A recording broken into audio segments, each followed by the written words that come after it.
Olá, pessoal, tudo bem? Hoje nós vamos estar conversando um pouquinho sobre um tema muito importante da história do nosso país, um momento ali de ruptura, um momento de transformação, se a gente pode dizer assim, política e por que não dizer econômica e social também.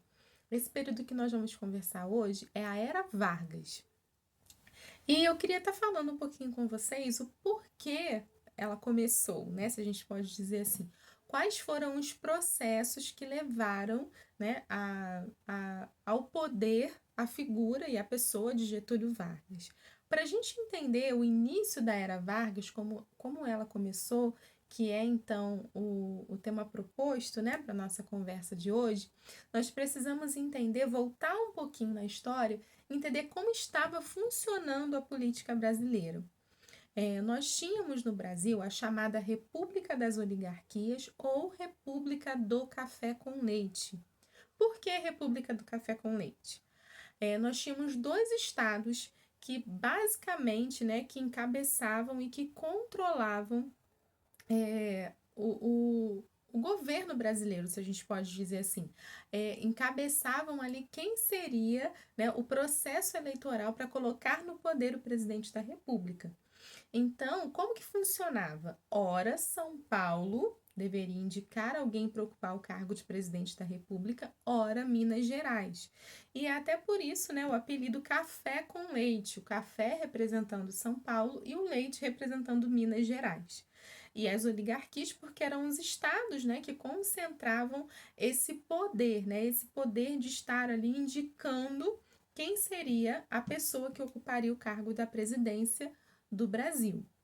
Então, esse acordo ali, ele durou por vários anos, até que nós chegamos ali no momento em que o Washington Luiz, que era um presidente, né, indicado pelo Partido Paulista, pelo Partido Republicano Paulista, estava no poder e agora seria o momento de indicar alguém de Minas Gerais, ou na verdade, né, Minas Gerais teria então a sua vez de indicar alguém à presidência da República.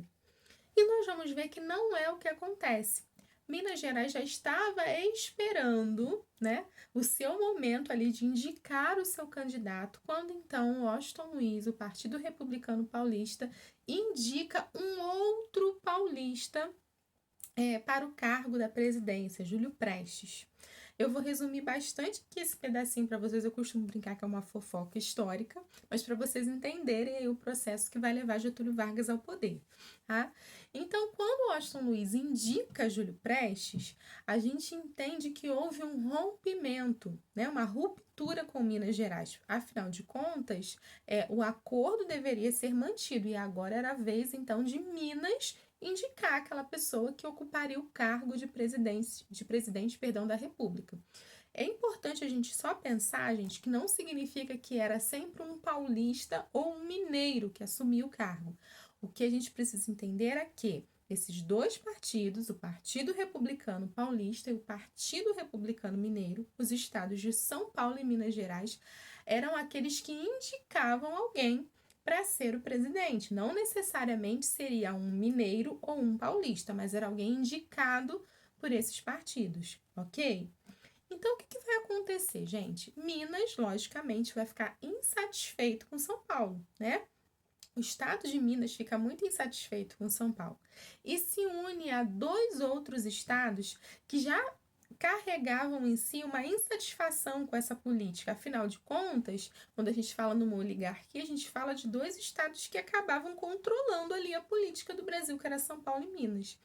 E Minas vai então, aproveitando dessa situação e também satisfeita com São Paulo, se une ao Rio Grande do Sul e ao estado da Paraíba, formando a Aliança Liberal. E essa aliança liberal vai lançar a candidatura a Getúlio Vargas. Ó, ele aparece então nesse momento da história. E como vice de Getúlio Vargas, nós vamos ter João Pessoa, que era um político também do estado da Paraíba. O que acontece, gente? Dadas as eleições, quem vence é o candidato indicado por São Paulo, Júlio Prestes. Mas nesse momento também acontece o assassinato de João Pessoa, que eu não vou entrar muito aqui em detalhes com vocês, mas ao que parece não era nem por uma questão política. Eram questões, ele, claro, ele era uma figura política, mas eram por questões pessoais. Dada essa situação, o que vai acontecer, gente? A Aliança Liberal, né? Toda aquela articulação política que foi feita contra o Estado de São Paulo e a indicação paulista, vão alegar e vão acusar, né, o Partido Paulista, vão acusar o Washington Luiz, vão fazer uma ligação do assassinato de João Pessoa à figura de Washington Luiz e vão começar, então, a articular uma revolução ou um golpe, como alguns chamam, tá? E o que vai acontecer, gente? A partir dessa articulação, isso vai ganhando força no Brasil a ponto de chegar a uma luta armada. E resumindo aqui para vocês, o que ocorre? O Washington Luiz vai ser deposto, ele vai resistir por um tempo, mas depois ele vai ser deposto do seu cargo e uma junta então vai se formar e colocar no poder de uma forma provisória Getúlio Vargas. Por isso, gente, que a era Vargas, isso aqui é muito importante que vocês entendam, ela se divide em governo provisório, né, que é aquele momento então que Getúlio Vargas assume de forma, né, sem ser por uma eleição, seja ela direta ou indireta, ele assume o cargo de presidência por indicação dessa junta, né? Depois nós temos o governo constitucional, que é um momento, então, que Getúlio Vargas opera ali diante da Constituição, existe todo um processo, né, eleitoral, que a gente vai estar conversando um pouquinho sobre isso, e depois o Estado Novo, que é o período que a gente fala que é a ditadura de Vargas, né, a ditadura varguista ou a ditadura da era Vargas ficou conhecida na história como Estado Novo. Então, recapitulando aqui, nós temos 3 períodos de governo na era Vargas, que é o governo provisório, o governo constitucional e o Estado Novo, tá? Depois, Getúlio ele volta ao poder, isso é um outro assunto, mas a era Vargas, ela se divide nessas 3 fases. Então, assim, nós temos início ao governo Vargas que vai trazer uma série de transformações, né? Se a gente pode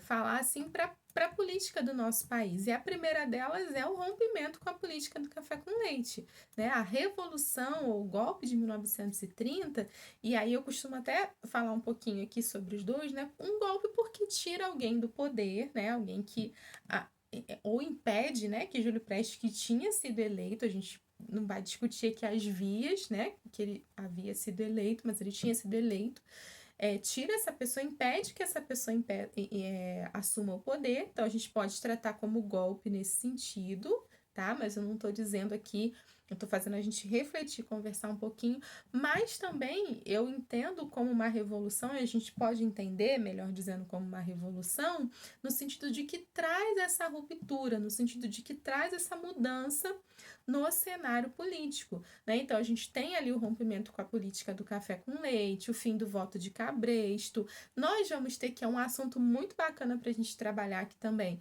a questão do populismo e do trabalhismo vindo muito forte no Brasil nesse período da era Vargas, a questão também da industrialização ou do incentivo à industrialização.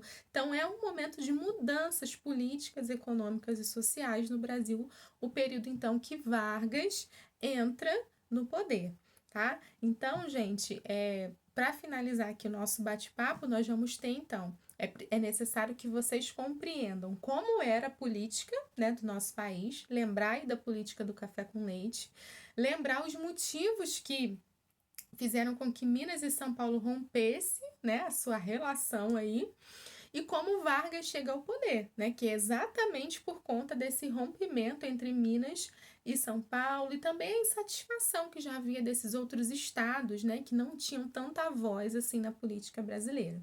Então é isso, gente. Espero que vocês tenham gostado, que vocês tenham aprendido um pouquinho sobre a Era Vargas e lembrar que foi então um momento de ruptura, né, justamente por conta dessas coisas que eu mencionei para vocês, né? Como a modificação da estrutura da política do café com leite, a questão do voto de cabresto, que também é uma questão que a gente pode estar falando um pouquinho, constitucional, né, quando a Constituição de Vargas institui o voto secreto, acaba, né, entre aspas, né, com essa questão aí do voto de cabresto. A gente sabe que tem outras formas de manipular, né, o voto, mas enfim, foi um momento de ruptura na nossa história.